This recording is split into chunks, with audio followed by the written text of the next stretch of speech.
Hello दोस्तों, कैसे हो आप सभी? होप अच्छा कर रहे होगे आप सभी लोग। मैं अनिकेत आप सभी का स्वागत करता हूं अपने इस चैनल पे, अपने प्लेटफॉर्म पे, जिसका नाम है पबैट टॉक्स बाय अनिकेत। आप सभी का स्वागत है इस चैनल पे। अब आज का जो लेक्चर है हमारा यूजीसी नेट जेआरएफ के लिए बहुत ही इंपॉर्टेंट होने वाला है। जो बच्चे पब्लिक एडमिनिस्ट्रेशन के हैं उनके लिए मैं करने जा रहा हूँ सिलेबस को डिकोड, बहुत ही सिंप्लीफाइड मैनर में। बहुत ही सिंप्लीफाइड मैनर में मैं इसको डिकोड करने जा रहा हूँ पब्लिक एडमिनिस्ट्रेशन के सिलेबस को, यानी पेपर 2 को। ठीक है, चलिए ज़्यादा टाइम वेस्ट ना करते हुए हम अब आगे बढ़ते हैं। हम यूनिट 1 पे आ जाते हैं। यूनिट 1 का नाम है introduction to public administration. Introduction to public administration. Public administration का meaning, nature, scope, significance, evolution, present status of discipline, है ना, ये सारी चीजें आपकी आती हैं पब्लिक एडमिनिस्ट्रेशन के अंडर की, जो आपको समझनी जरूरी है कि कैसे शुरुआत हुई है इस सब्जेक्ट की, क्या मीनिंग रखता है ये सब्जेक्ट, क्या नेचर है, क्या स्कोप है इसका, कैसे स्कोप इसका और ज्यादा बढ़ता जा रहा है ना, ये सारी चीजें हमें पढ़नी होती हैं पार्ट 1 में। देन उसके बाद आता है पॉलिटिक्स एंड एडमिनिस्ट्रेशन डाइकोटमी, जो कि हमारे जो पब्लिक एडमिनिस्ट्रेशन के फादर थे विल्सन साहब, उन्होंने दिया था। ठीक है, उसको पढ़ना जरूरी है। ग्लोबलाइजेशन एंड पब्लिक एडमिनिस्ट्रेशन, मतलब ग्लोबलाइजेशन का कैसे फर्क पड़ा है पब्लिक एडमिनिस्ट्रेशन पे, वो जानेंगे हम। देन उसके बाद paradigm shift from government to governance, यानी एन आपने टर्म सुना होगा एनपीएम। एनपीएम जो कि 1991 से 1992 के बीच में आया, वो बात करता था लेस गवर्नमेंट, वो बात करता था लेस गवर्नमेंट, मोर गवर्नेंस, मोर गवर्नेंस। ठीक है, लेस गवर्नमेंट, मोर गवर्नेंस। ठीक है, वो सब हमें यहाँ पढ़ना है। इसके लिए आपको इस पार्ट के लिए, इस पूरे पार्ट के लिए जो कि मैं हाईलाइट कर रहा हूँ अपने पेन से, इस पार्ट के लिए आपको बिल्कुल भी कहीं जाने की जरूरत नहीं है। इसको मैंने पूरा कवर कर रखा है अपने लास्ट वाले लेक्चर में। ठीक है, पार्ट 1 ऑफ यूनिट 1 इसको कवर कर रखा है। प्लीज आप उसको देख लेना, आपका वो कवर हो जाएगा। ठीक है, इसके लिए आपको कहीं बाहर नहीं जाना। सारी प्रॉपर थिंकर्स के व्यू, सब कुछ चीजें कवर कर रखी हैं। 5 से 6 क्वेश्चन आपको मिलेंगे देखने को। ठीक है, 1 के पार्ट 2 में आ जाते हैं, जिसमें हमें प्रिंसिपल्स पढ़ने हैं ऑर्गेनाइजेशन के। ठीक है, प्रिंसिपल्स पढ़ने हैं ऑर्गेनाइजेशन के, जिसमें बेसिक्स हमें जानना होता है कि डिवीजन ऑफ वर्क क्या है, हायरार्की क्या है, कोऑर्डिनेशन क्या है, यूनिटी ऑफ कमांड क्या है, span of control, authority, power, responsibility, ये सारी चीज़ें हमें देखनी होती हैं। ठीक है, अथॉरिटी, पावर, रिस्पॉन्सिबिलिटी, और उसके अलावा डेलीगेशन, सेंट्रलाइजेशन एंड डिसेंट्रलाइजेशन भी देखना होता है। लाइन, स्टाफ, ऑक्सिलरी एजेंसीज, ये सब हमें पढ़ना है। सारी चीजें हमें पढ़नी होंगी। इसके लिए आप क्या कर सकते हो, एम लक्ष्मीकांत की जो पब्लिक एडमिनिस्ट्रेशन की बुक आती है ना, एम लक्ष्मीकांत की, उसमें आपका चैप्टर 2 दे रखा है। ठीक है, उसमें चैप्टर 2 दे रखा है बेसिक्स ऑफ एडमिनिस्ट्रेशन या पब्लिक एडमिनिस्ट्रेशन के नाम से, बेसिक्स को क्लियर करने के लिए। वो आप पूरा पढ़ लीजिएगा, आपका सारा जो भी ये मतलब पार्ट 2 है ना यूनिट 1 का, वो कवर हो जाएगा वहां से। देन इसके बाद यूनिट वन में ही इसका तीसरा पार्ट भी है। सबसे बड़ी यूनिट मुझे लगती है पेपर 1 की, सॉरी पेपर 2 की, मतलब जो कि हमारा पब्लिक एडमिनिस्ट्रेशन की जो यूनिट 1 है ना, सबसे बड़ी यूनिट वही है। ठीक है, तो इसमें थर्ड पार्ट में बात करता है वो पर्सोनल एडमिनिस्ट्रेशन की। पर्सोनल एडमिनिस्ट्रेशन में भी क्या मीनिंग जानना है, नेचर जानना है, स्कोप जानना है। ठीक है, देन क्लासिफिकेशन कैसे होता है, क्लासिफिकेशन कैसे होता है पोजीशन और रैंक के अकॉर्डिंग, है ना। देन उसके बाद में recruitment, training, promotion, compensation, discipline क्या होता है, डिसिप्लिनरी एक्शन क्या होता है, सिविल सर्विसेज, न्यूट्रलिटी क्या होता है यानी article 111, autonomy and commitment, professional professional association and unions के बारे में हमें यहाँ पढ़ना है। ठीक है, अब जाके आपकी यूनिट 1 कंप्लीट होगी। सबसे बड़ी यूनिट है और सबसे इम्पोर्टेंट यूनिट है। पार्ट 1 से ही मैं बता सकता हूँ कि आपके 5 से 6 क्वेश्चन आ जाएंगे बड़े आराम से। ठीक है, तो आप इस पर ज्यादा फोकस करें तो ज्यादा बेटर है। अब हम आ जाते हैं यूनिट 2 पे। यूनिट 2 की बात कर लेते हैं अब हम। यूनिट 2 क्या है, एडमिनिस्ट्रेटिव थॉट। एडमिनिस्ट्रेटिव थॉट्स की बात करता है, मतलब अप्रोचेस हमें पढ़नी पड़ेंगी कि स्टडी कैसे करा जाता है पब्लिक एडमिनिस्ट्रेशन को। ओरिएंटल जैसे हमारे चाणक्य जो बताते हैं आचार्य चाणक्य, उनकी बात हो रही है। क्लासिकल की बात हो रही है कि F.W. टेलर ने क्या बात करी है, फ्योल ने क्या बात करी है, वेबर ने क्या बोला है, गुल्लिक और उर्विक ने क्या बोला है। फिर ह्यूमन रिलेशंस की बात हो रही है कि मेयो और मैरी पार्कर फॉलेट जी ने क्या बोला है। देन बिहेवियरलिज्म की बात हो रही है जिसमें बर्नार्ड और साइमन आते हैं। देन बिहेवियरलिज्म का ही पार्ट आपका मोटिवेशन भी है, जिसमें अब्राहम मैस्लो की need hierarchy theory, Frederick Herzberg की आपके जो टू फैक्टर थ्योरी है वो आती है। देन मैकग्रेगर की थ्योरी एक्स थ्योरी वाई। उसके अलावा हमारे पास में क्रिस आर्ग्रेस आते हैं, लिकर्ट आते हैं। देन हमारे पास में Dwight Waldo, Heady and Golembiewski, Peter Drucker जैसे लोग आते हैं। उसके अलावा हमारे पास में मिनेब्रुक कॉन्फ्रेंस का जो प्रोस्पेक्टिव है, 3 मिनेब्रुक हुई थी, 1968 की एक, 1988 की दूसरी, 2008 की तीसरी, ठीक है। फिर उसके बाद में हमारे पास में न्यू पब्लिक सर्विस है, पोस्ट मॉडर्निज्म है। न्यू पब्लिक सर्विसेज डेनहार्ट एंड डेनहार्ट ने 2005 में दिया था, ठीक है। ये सब हम कहाँ से पढ़ेंगे? ये सब पढ़ने के लिए आपको कहीं नहीं जाना। पबैट टॉक्स बाय अनिकेत पे आपके पूरे कंटेंट अवेलेबल हैं। आपको जो भी कंटेंट यहाँ पे अभी नहीं आया है वो भी आ जाएगा। तो ये तो मैं पूरा आपका कवर करवाऊंगा, ये इसकी गारंटी, ठीक है। आप इसी को देख लीजिएगा, आराम से हो जाएगा। सारे क्वेश्चन आपके जो भी इस यूनिट से रहेंगे वो सब इसी से कंप्लीट हो जाएंगे। हमारे पास में 8 से 10 क्वेश्चन आपको यूनिट 2 से दिखेंगे, ठीक है। 8 से 10 क्वेश्चन, तो आप इसके लिए कहीं ना जाइए, मेरे वीडियोस को रेफर कर लीजिएगा, ठीक है। फिर उसके बाद हम बात करते हैं यूनिट 3 की। यूनिट 3 क्या है? Indian administration. इंडियन एडमिनिस्ट्रेशन, जैसा कि अगर किसी ने यूपीएससी में अपना ऑप्शनल पेपर जो है वो पब्लिक एडमिनिस्ट्रेशन या पबैड लिया हो, तो उसने देखा होगा कि पबैड के 2 पेपर होते हैं, पेपर 1, पेपर 2। पेपर 2 जो रहता है वो इंडियन एडमिनिस्ट्रेशन का रहता है। तो उसमें जो चीज़ें होती हैं वो सेम सब की सब इसी में आती हैं, ठीक है। एवोल्यूशन जो कि एंशिएंट मुगल और ब्रिटिश एरा से लिया जाता है। फिर constitutional framework, parliamentary and federal features, ये सारी चीज़ें हम पढ़ते हैं, ठीक है। ये आपका बड़ी आराम से लक्ष्मीकांत की जो पॉलिटी की बुक है ना उससे भी कंप्लीट हो रहा होगा, थोड़ा सा मिलता है पार्ट हमें। फिर यूनियन गवर्नमेंट जिसमें president prime minister, council of ministers, cabinet committees, secretariat के बारे में पढ़ना, पीएमओ के बारे में पढ़ना, इलेक्शन कमीशन, ये सब हम पढ़ते हैं। इलेक्टोरल रिफॉर्म्स और फिर यूनियन स्टेट रिलेशंस, ये सब हमारा लक्ष्मीकांत की बुक से भी कवर होता है। पॉलिटी वाली बुक ले सकते हो आप। और इसके अलावा जो पार्ट 1 है इसका, ये आप आराम से लक्ष्मीकांत की पब्लिक एडमिनिस्ट्रेशन वाली बुक से भी ले सकते हो, ठीक है। अब आगे बढ़ते हैं दूसरी स्लाइड पर। अकाउंटेबिलिटी जो कि लेजिस्लेटिव, एग्जीक्यूटिव एंड जुडिशरी की है, वो सारी चीज़ें हम देखेंगे इस यूनिट में, यूनिट नंबर 3 में। लोकपाल कैसे आया, लोकायुक्त कैसे आया, देन सीबीसी और रेगुलेटरी अथॉरिटीज़, ये सारी चीज़ें हम देखेंगे। उसके अलावा हम देखेंगे कि जर्नलिस्ट वर्सेस स्पेशलिस्ट की जो डिबेट है वो भी इम्पॉर्टेंट है, तो वो सारी चीज़ें हम देखेंगे। और करप्शन के खिलाफ जो भी मेजर्स गवर्नमेंट ले रही है वो सारी चीज़ें हम इसमें पढ़ते हैं। देन सिविल सर्विसेज आता है इसमें। सिविल सर्विसेज में classification, all India services, central services, state services का आता है, रिक्रूटमेंट एजेंसी जैसे यूपीएससी, स्टेट पीसीएस और जो अदर कमीशंस एंड बोर्ड्स हैं, and capacity building for civil services and civil servants, and उसके अलावा आपके रिफॉर्म सिविल सर्विसेज में, ठीक है। फिर प्लानिंग आता है, प्लानिंग कमीशन हम पढ़ेंगे, नीति आयोग, फिर एनडीसी पढ़ेंगे, और जो भी स्टेट से रिलेटेड बोर्ड्स हैं और डिपार्टमेंट्स हैं प्लानिंग और डेवलपमेंट से रिलेटेड, वो सारी चीज़ें हम इसमें देखते हैं।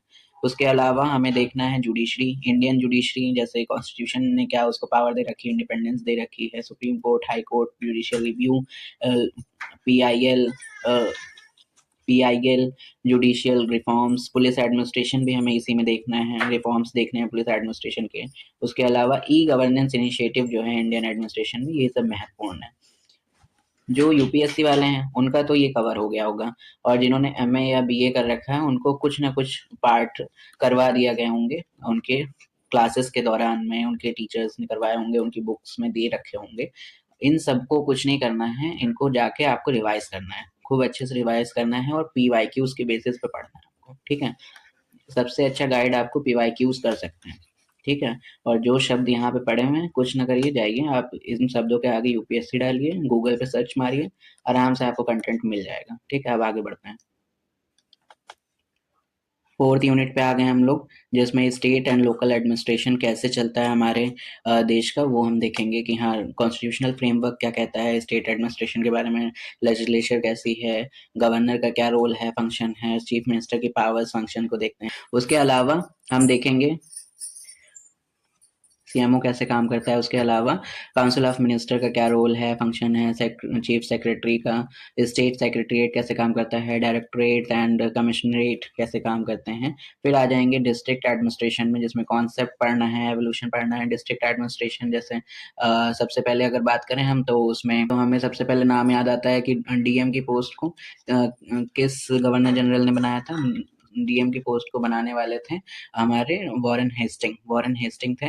1781 में उन्होंने बनाया था। ठीक है, वहीं से हम ब्रिटिश एरा को मॉडर्न मानते हुए वहीं से पढ़ते हैं। ठीक है, लेकिन एंशियंट टाइम में भी था, वो सब हम बुक्स से पढ़ सकते हैं, वो देखा होगा अगर आपने तो पढ़ा होगा। डिस्ट्रिक्ट कलेक्टर की पोस्ट आती है, पावर क्या है, फिर फंक्शंस क्या है, चेंजिंग रोल उनको बताने की टाइम के साथ कैसे कैसे चेंज हुआ है, अभी क्या रोल है।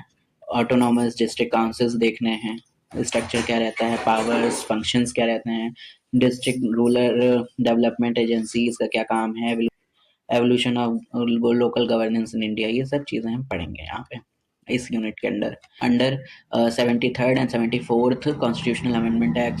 फिर उसके बाद में स्टेट इलेक्शन कमीशन का क्या रोल है, फाइनेंस कमीशन का क्या रोल है, डिस्ट्रिक्ट प्लानिंग कमेटी का क्या रोल है। उसके अलावा रूरल गवर्नेंस कैसे होता है, ग्राम सभा, ग्राम पंचायत, पंचायत समिति, जिला परिषद, ये सारी चीज़ें हमें देखनी है।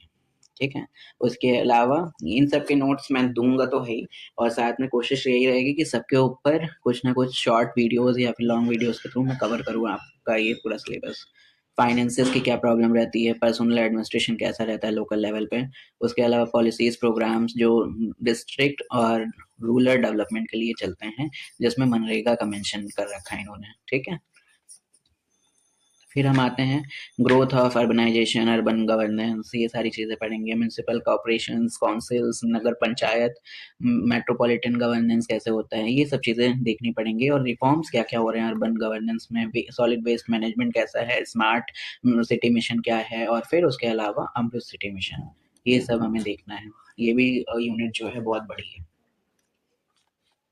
हम्म अब हम 5th यूनिट पे आ गए हैं, जो कि है कंपैरेटिव एंड डेवलपमेंट एडमिनिस्ट्रेशन। सबसे ज़्यादा जो इंटरेस्टिंग यूनिट होती है वो यही यूनिट है मेरे हिसाब से, क्योंकि इसमें बहुत मज़ा आता है। इसमें हम रिस्क को पढ़ते हैं, कैसे रिस्क ने दूसरे जो कंट्रीज़ हैं, डेवलपिंग कंट्रीज़, उनके ऊपर रिसर्च किया, उनके एडमिनिस्ट्रेशन को जाना है, वो सारी चीज़ें पढ़ेंगे। कॉन्सेप्ट क्या है, नेचर क्या है, स्कोप क्या है, सिग्निफिकेंस क्या है हमारे कंपैरेटिव पब्लिक एडमिनिस्ट्रेशन का। ठीक है, ये सब देखेंगे, क्योंकि जब कंपैरिजन होता है ना, तभी चीज़ें सामने आती हैं कि क्या हम में कमी है, क्या दूसरे में अच्छाई है, जो हम अपनी चीज़ों को सही कर सकते हैं। वो सारी चीज़ें हमने यहाँ पे सीखी हैं। ठीक है, नहीं तो अभी तक अगर इससे पहले हम बात करें, क्योंकि ये 1960s के आसपास का टाइम है जब कंपैरेटिव पब्लिक एडमिनिस्ट्रेशन के ऊपर खुल के बातें हो रही थी, और रिक्स ने इसको और ज़्यादा बढ़ाया। ठीक है, public administration and it's environment, approaches, methods क्या हैं स्टडी करने के कंपैरेटिव एडमिनिस्ट्रेशन के, institutional, behavioural, structural and functional, ecological, ये सारी चीज़ें हमें देखनी है। रिस्क का जो रिग्स का उनकी जो सोसाइटीज़ के बारे में नॉलेज थी, और जो फीचर्स थे उनके मॉडल्स के, जैसे प्रिज्मेटिक मॉडल, साला मॉडल, ये सारी चीज़ें उन्होंने दी हैं। प्रॉब्लम्स ऑफ कंपैरेटिव रिसर्च, तो ये सब देखना है हमें यहाँ पे। और influence of globalisation, salient features of administrative systems of UK, USA, France and Japan, ये आपको लक्ष्मीकांत की बुक में बहुत अच्छे से दे रखा है, इसको आपको करना है। अगर लक्ष्मीकांत से नहीं पढ़ने का मन है तो अरिबम से पढ़ लीजिएगा, पेपर 1 में दे रखा हुआ है। ठीक है,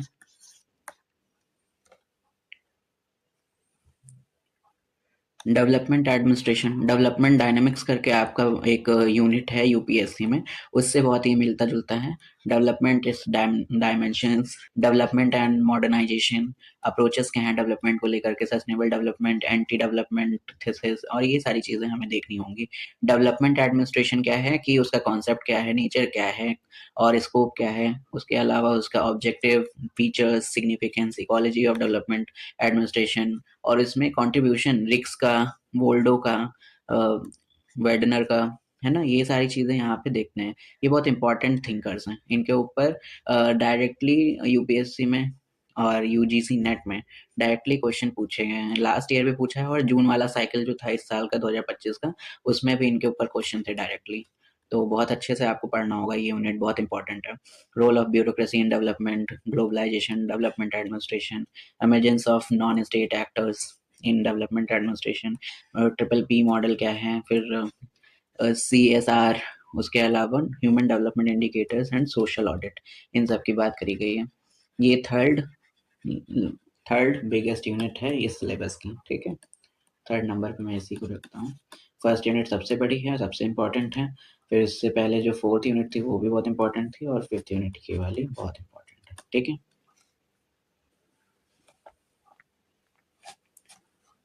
अब हम यूनिट 6 की ओर बढ़ रहे हैं। यूनिट 6 का जो नाम है वो है इकोनॉमिक एंड फाइनेंशियल एडमिनिस्ट्रेशन। अब इसमें हमें क्या देखना है कि पॉलिसीज़ क्या हैं, इकोनॉमिक पॉलिसीज़ क्या हैं, मिक्स इकोनॉमी क्या है, एलपीजी रिफॉर्म्स कैसे हुए हैं, न्यू इकोनॉमिक पॉलिसी क्या है, इंडस्ट्रियल पॉलिसी क्या है जो कि इंडिपेंडेंस के बाद अपनाई गई है, गवर्नमेंट इन बिजनेस कैसे रूल करती है, ठीक है। जो हमने पीएसयूज़ का जो अभी तक पढ़ा है वो सारी चीज़ें हमें देखनी है यहाँ पे, ठीक है, कि फॉर्म्स क्या है, ग्रोथ कैसे हुई है और कॉन्सेप्ट क्या है इसका, मैनेजमेंट कैसे चलता है, प्रॉब्लम क्या है अकाउंटेबिलिटी और ऑटोनॉमी में, डिसइन्वेस्टमेंट पॉलिसीज़ क्या हैं। आप देखते होंगे जब भी बात चलती है तो अपोजिशन हमेशा कहता है ये डिसइन्वेस्टमेंट गलत चीज़ है ना, गलत चीज़ है कि नहीं होनी चाहिए कि गवर्नमेंट की कंपनीज़ को बेच दो प्राइवेट जो प्लेयर्स हैं उनके हाथों में। तो ये सब चीज़ें क्या हैं, ये पढ़ना पड़ेगा हमें। फाइनेंशियल एडमिनिस्ट्रेशन, पब्लिक फाइनेंस की बात हो रही है, रेवेन्यू एक्सपेंडिचर की बात हो रही है, गवर्नमेंट के पास पैसा कैसे आ रहा है, गवर्नमेंट कैसे खर्च कर रही है, ये सारी चीज़ें हमें पढ़नी है। Nature, scope, significance, budget, budgetary process की प्रिपरेशन होती है, एनैक्टमेंट होता है और एग्जीक्यूशन होता है। टाइप्स क्या-क्या हैं बजट के, वो सब चीज़ें हमें यहाँ पे पढ़नी है। ये बहुत इंपॉर्टेंट है, टाइप्स ऑफ बजट, इसमें से एक क्वेश्चन आता है हर साल। इसको आप स्किप नहीं कर सकते हैं। उसके अलावा आपके पास में आपके पास में एफआरबीएम एक्ट का थोड़ा नॉलेज होनी चाहिए। सनसेट लेजिस्लेशन क्या होता है कि हाँ कोई स्कीम बना दी 10-15 सालों के लिए, लेकिन उसमें अगर डेट मेंशन नहीं है कि वो स्कीम कितने सालों तक चलेगी तो वो सनसेट क्लॉज नहीं कहलाती है। कहीं पर अगर लिखा है कि हाँ ये स्कीम है जो कि 2025 से स्टार्ट हुई है, और वहाँ पे अगर उन्होंने कह स्कीम के एंड में जाके बोल दिया या लिख दिया कि ये स्कीम 2035 तक की यानी 10 सालों तक की चलेगी, तो इसको सनसेट क्लॉज बोलते हैं, ठीक है, कि ये स्कीम यहाँ पे 2035 के बाद नहीं लागू होगी, ठीक है, ये सनसेट क्लॉज है। फिजिकल फेडरलिज्म क्या होता है कि यूनियन स्टेट फाइनेंशियल रिलेशंस देखने हैं, फाइनेंस कमीशन पढ़ना है, फाइनेंशियल कंट्रोल देखना है, लेजिस्लेचर के ऊपर और एग्जीक्यूटिव के ऊपर, पार्लियामेंट्री कमिटीज एंड हमें कैग के बारे में पढ़ना है। उसके अलावा टैक्सेशन के क्या प्रिंसिपल हैं, प्रोग्रेसिव और प्रोपोजिशनल, ये सारी चीज़ें पढ़नी है हमें, रिफॉर्म्स पढ़ने हैं टैक्सेशन पॉलिसीज में। ये भी यूनिट बड़ी है और इम्पॉर्टेंट है, इसमें से भी आपको 4 से 5 क्वेश्चंस मान के चलिए आएंगे, ठीक है। हम 7th यूनिट पे आ गए हैं जिसका नाम है सोशल वेलफेयर एडमिनिस्ट्रेशन। वेलफेयर जैसा कि नाम आपको सजेस्ट कर रहा है कि यहाँ पे हम जो भी वल्नरेबल सेक्शन है हमारी सोसाइटी का उसके लिए काम करेगी गवर्नमेंट। उसका क्या कॉन्सेप्ट है, वो क्यों आया है, कॉन्सेप्ट बैकग्राउंड में क्या था, जस्टिस कैसे मिलेगा सोशली, और सोशल चेंज कैसे आएगा। इक्विटी की बात यहाँ पे हम एनपीएम को भी, एनपीए को भी जोड़ सकते हैं, और फिर उसके अलावा जो भी चीज़ें घटित हुई हैं पास्ट में उनको हम कैसे करेक्ट कर सकते हैं, इंक्लूजन कैसे बढ़ा सकते हैं सोशल जस्टिस के प्रति, वो सारी चीज़ें देखेंगे। अफर्मेटिव एक्शंस देखेंगे, रिजर्वेशन क्या होता है, उसके अलावा सोशल जस्टिस का एडमिनिस्ट्रेशन कैसे होता है, एनजीओज कैसे रन करते हैं, सिविल सोसाइटीज़ कैसे काम करती हैं, ये सारी चीज़ें हम देखेंगे। पॉलिसीज़ उनसे रिलेटेड, प्रोग्राम्स उनसे रिलेटेड भी देखेंगे। प्रोटेक्शन एंड वेलफेयर ऑफ जो भी वल्नरेबल सेक्शन है जैसे एससीज, STs, OBCs, women, children, aged, and उसके अलावा जो भी दिव्यांग जन है ना उनके लिए, और माइनॉरिटीज़ के लिए जो कमीशंस बनी है वो सबका फंक्शन रोल देखना है। उसके अलावा डिजास्टर मैनेजमेंट एक बहुत ही अच्छा मतलब इसका पार्ट है, जिसमें नेचर जानने हैं, टाइप्स जानने हैं डिज़ास्टर्स के, और इंस्टीट्यूशनल अरेंजमेंट कैसी है इन सब के लिए हमारे देश में, वो सब देखना है। नॉन स्टेट एक्टर्स और रोल ऑफ स्टेट, ये सब जानना है हमें, ठीक है। बहुत इंपॉर्टेंट है, बहुत इंपॉर्टेंट है और बहुत ईजी यूनिट है ये, और बहुत अच्छा लगता है पढ़ने में, ठीक है। ईजी टू अंडरस्टैंड यूनिट है। यूनिट 8 पे हम आ जाते हैं, जिसका नाम है पब्लिक पॉलिसी। इसमें हमें नेचर देखना है, स्कोप देखना है, नेचर देखना है, इंपॉर्टेंस देखना है पब्लिक पॉलिसी के, एवोल्यूशन ऑफ पब्लिक पॉलिसी का देखना है, एवोल्यूशन कैसे हुआ है, कैसे पॉलिसीज अब बनती हैं और कैसे बनाई जाती हैं, वो सब देखना है। पॉलिसी साइंस पढ़ना है, पब्लिक एडमिनिस्ट्रेशन और पॉलिसी मेकिंग देखना है, पॉलिसी इंप्लीमेंटेशन देखना है, अप्रोचेस देखना है पॉलिसी मेकिंग के लिए, मॉडल्स क्या क्या हैं पॉलिसी मेकिंग के या पब्लिक पॉलिसी के, वो सारी चीज़ें हमें बात करेंगे यहाँ पे, ठीक है, इस यूनिट में, यूनिट नंबर 8 में। यूनिट 8 में हम आगे बढ़ते हैं तो देखते हैं कि पब्लिक पॉलिसी का प्रोसेस अप्रोच कैसी है, लॉजिकल पॉजिटिविज्म की बात करते हैं, जो भी बिहेवियरलिस्ट हैं वो, और उसके अलावा जो फिनोमिनल जो चीज़ें होती हैं उनका क्या रोल है, पार्टिसिपेटरी नॉर्मेटिव जो भी अप्रोचेस हैं वो कैसी हैं, मॉडल्स क्या हैं पब्लिक पॉलिसी मेकिंग के, है ना, वो सारी चीज़ें हमें देखनी है। और पब्लिक पॉलिसी मेकिंग के लिए कौन कौन से इंस्टीट्यूशन काम करते हैं, जैसे लेजिस्लेचर का क्या रोल है, उसके अलावा एग्जीक्यूटिव और जुडिशरी का क्या रोल है, टाइप्स क्या है पब्लिक पॉलिसी एनालिसिस के, उसके अलावा जो भी चीज़ें हैं वो हमें इस यूनिट में पढ़नी है। इम्प्लीमेंटेशन कैसे होता है, कैसे आउटकम को एनालाइज करते हैं और एवेलुएट करते हैं कि पॉलिसी सही बनी या नहीं बनी, या फिर बनी भी सही तो कैसे, उसमें क्या फ्लॉज रह गए जो हमने रिजल्ट गेन नहीं किया, उसी पे काम करके हम उसको सुधारते हैं और आगे बढ़ते हैं, ठीक है। कंस्ट्रेंट्स क्या क्या हैं, चैलेंजेस क्या क्या हैं, सोशो इकोनॉमिक, पॉलिटिकल और इंस्टीट्यूशनल, कल्चरल, है ना। फिर role of media, public opinion, उसके अलावा civil society, pressure group, interest group जिसको बोलते हैं, ऑन पॉलिसी मेकिंग, वो सब हम यहाँ पे चेक करेंगे और देखेंगे, ठीक है। यूनिट नंबर 8 ये भी बहुत इंपॉर्टेंट है। अब हम आ जाते हैं यूनिट नंबर 9 पे, गवर्नेंस एंड गुड गवर्नेंस की बात करता है ये यूनिट।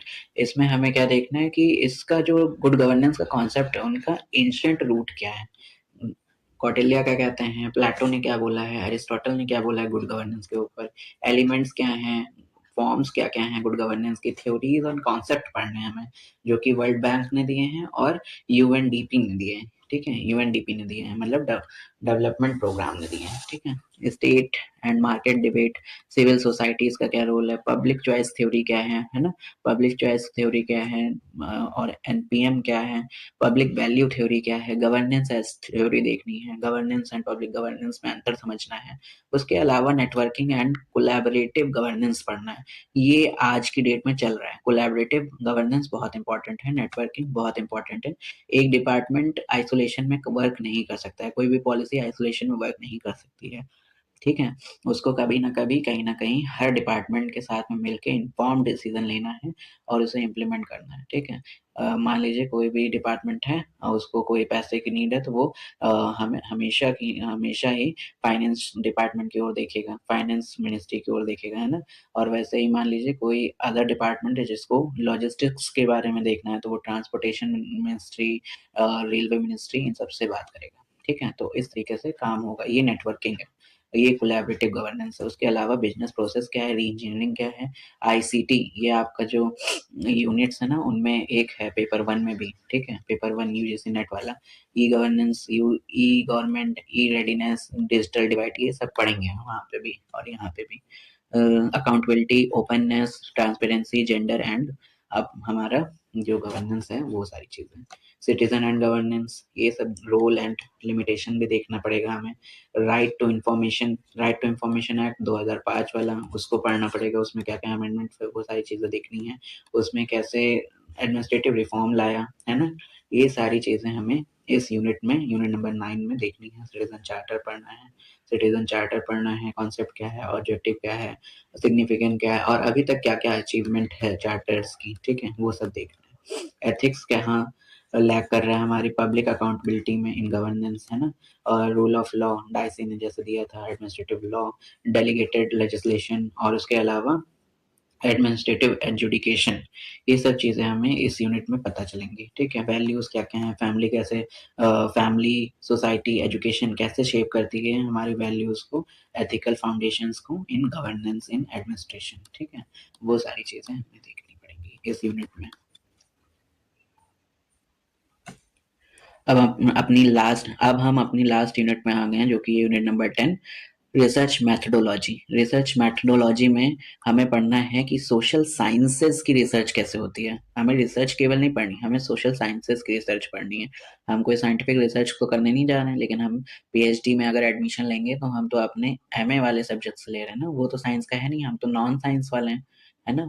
तो ये हमारा सोशल साइंसेस की रिसर्च कैसे काम करती है वो हमें देखना है। मीनिंग क्या है, सिग्निफिकेंस क्या है, डिस्टिंक्शन क्या है मेथोडोलॉजी में और मेथड्स में, फैक्ट्स क्या हैं, वैल्यूज़ क्या हैं, ये सब देखना है हमें।